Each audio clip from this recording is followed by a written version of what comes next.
Our artifact source has obtained a piece of an alien data core. It's mostly untranslatable gibberish, but the math is sound. It's definitely a celestial transit map.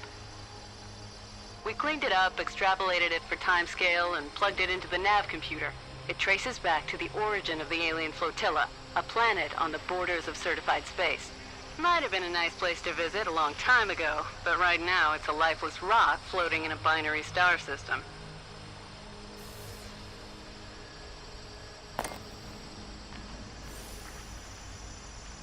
I did a bit more digging into the history of the alien homeworld by collaborating some new alien alloy samples we pulled from the fleet.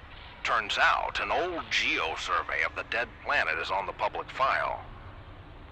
Trace elements of the crust matched the composition of the ship materials, and the planet's atmosphere contains industrial toxins that couldn't have been created by the solar disaster.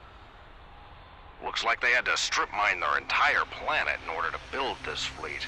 Ironically, they killed their homeworld by their own hands, long before the invading star ever touched her.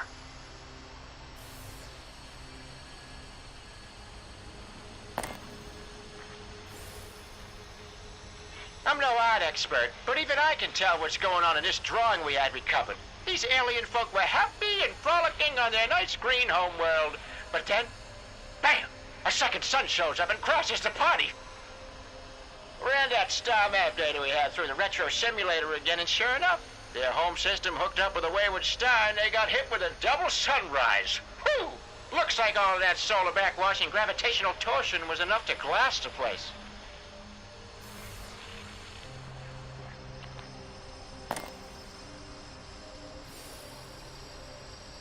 We've collected a nice assortment of alien skulls, or at least enough large fragments to be worth something. Interestingly, there appears to be a wide range of biodiversity amongst them. Carnivores, herbivoids, a few big cetacean-looking fellows. Most of them have evolved large brain cases to suggest sentience. My optimistic hypothesis is they formed a harmonious coalition of intelligent species. Or they were all enslaved by some horrible cybermind.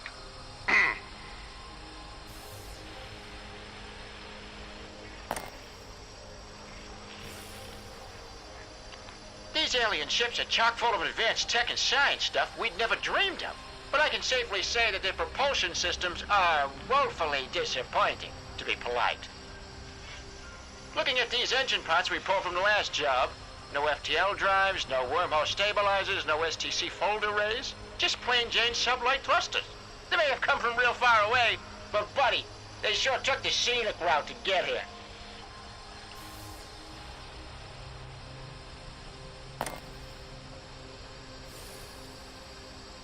Your aim must be getting shoddy, because our cleaner on the inside just sent us an alien beastie, fully intact. A fossilized skeleton with extensive cybernetic augmentations. Well, skeleton might be giving it too much credit. This guy's not much more than a skull and spinal column with a murder machine wrapper. He's long dead, but his implants don't seem to know that. Creepy robotic bone puppet.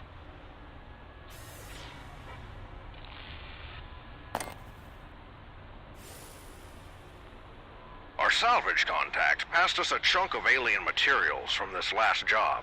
It looks to be part of an internal support strut from the ship's substructure. I performed a quick analysis, Auger. There are elements in this alloy totally foreign to modern science. More impressively, this thing is absolutely ancient. Give or take a few 100,000, this fleet must have been floating around out here for at least 50 million years.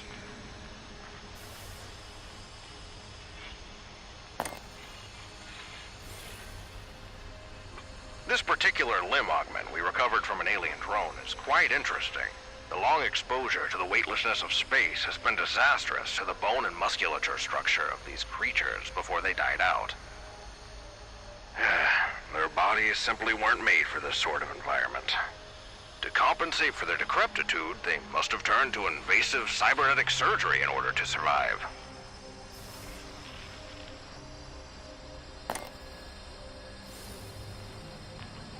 Deciphering these AI navigational transcripts we pulled, it looks like the fleet did eventually find a suitable colony world after all. Unfortunately, they'd been traveling for so long they didn't have enough fuel to make the necessary course adjustments. All they could do is scan the planet as they drifted past it. Tragic, really.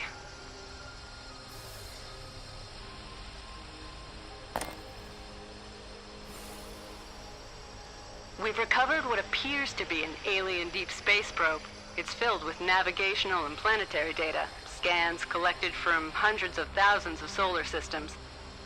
Seems to have been searching for comparable conditions to those found within the derelicts. A place they could live, maybe? Whatever this thing was looking for, it never found it.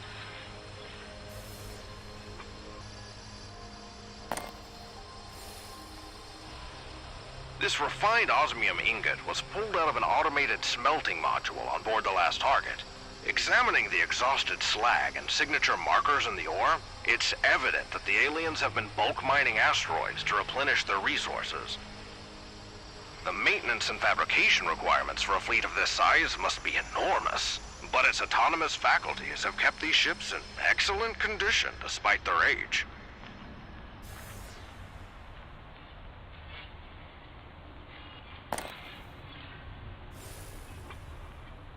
Judging by the energy scarring on this alien chassis we pulled in and a few other examples, it looks like there was some pretty intense infighting within the fleet.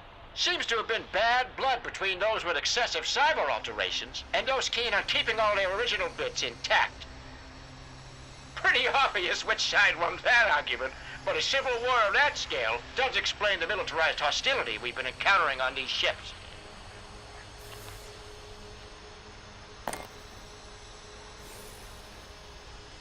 We've discovered a small totem of seemingly religious significance to the aliens.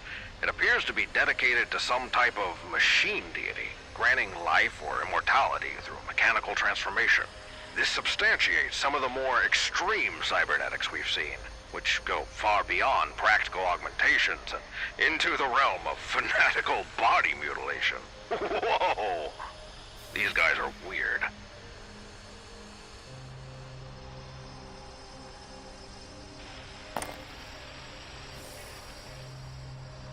Just looking over this liquid sample that was sent to us. When energized, whatever's submerged in it is locked in suspended animation. The large number of alien remains we've seen inside these stasis fluid pods suggests to me that this may have been a colony fleet. There's easily a planet's worth of specimens being transported. A mass exodus, perhaps?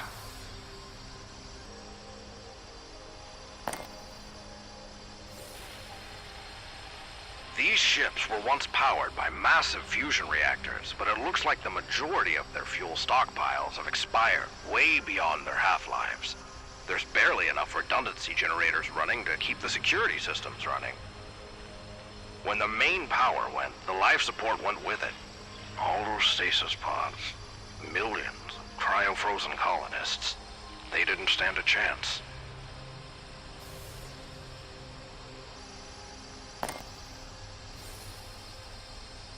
It would seem that we're not the first invaders to visit this fleet throughout the years. These chitinous shells appear to belong to an entirely separate alien faction, unlike any of the other materials we've recovered. Raiders, predators, or simply curious explorers. In any case, the fleet security systems made short work of them. Let's hope we don't share their fate.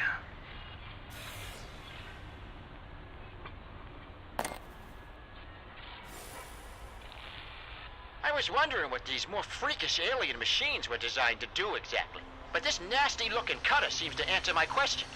Reclamation of salvageable materials.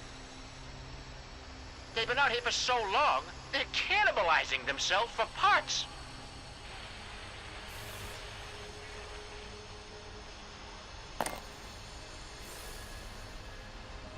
This cybernetic circuit nodule was pulled from one of the more aggressive alien specimens.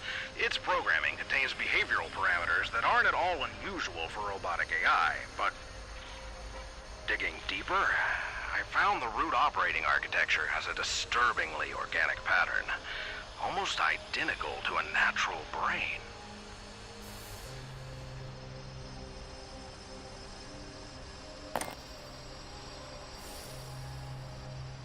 These tiny alien mushrooms are the only living organisms we've encountered in the fleet. They seem to grow exclusively in specific areas of the alien foundations, as if they were planted there. These fungi could be the last vestiges of greenhouses or agricultural biomes built to feed the ship's population, though I'm a little hesitant to taste them myself.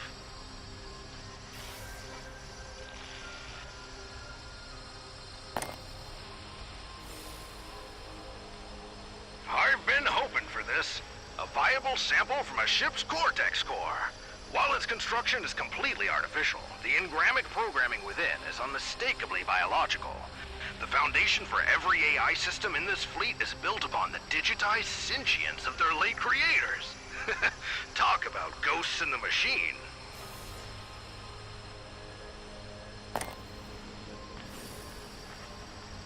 We found a few more of those dead lobster fellas that came here before us. Except these ones are drilled full of alien cybernetics and riddled with experimental vivisections. Real scary part is, they're not even that old. A few decades, tops. Look, whatever happens out there, just don't let them take you alive, okay?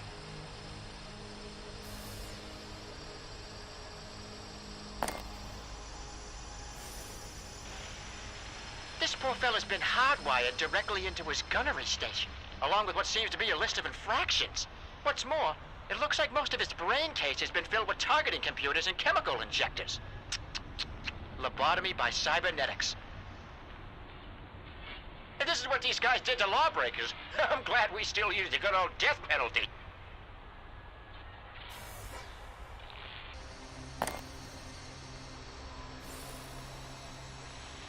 It's a small universe, isn't it? Let me introduce my dear old colleague, K. Fox the Outrider, scourge of the southern freight lanes. I guess knocking over ore haulers for pocket money was getting old, and she came sniffing for better prospects up here in the derelict fleet. I know a certain organization that will pay a handsome bounty for this little gift.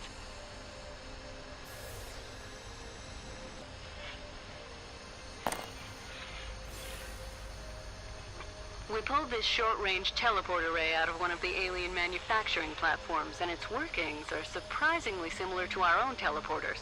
They both use quantum tunneling to drill a hole through space-time up to a few hundred meters away. I don't much understand the nuts and bolts of it, but apparently a good idea is a good idea.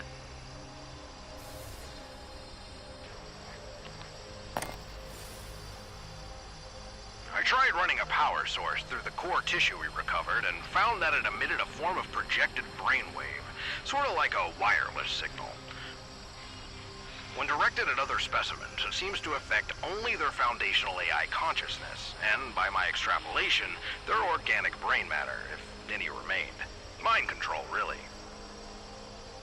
I'm starting to wonder what exactly our employers are hoping to find out here.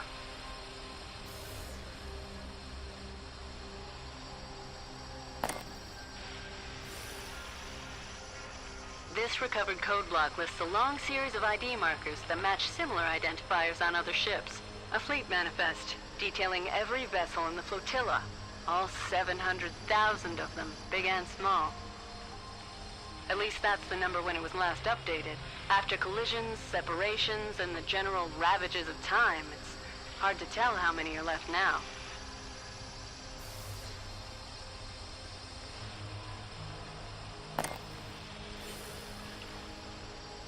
So, this is the prize that we were mistrusted to secure the Cryptark for. I wonder what secrets they hope to learn from you. How much money will they give? How many wars will they fight? Just for the chance?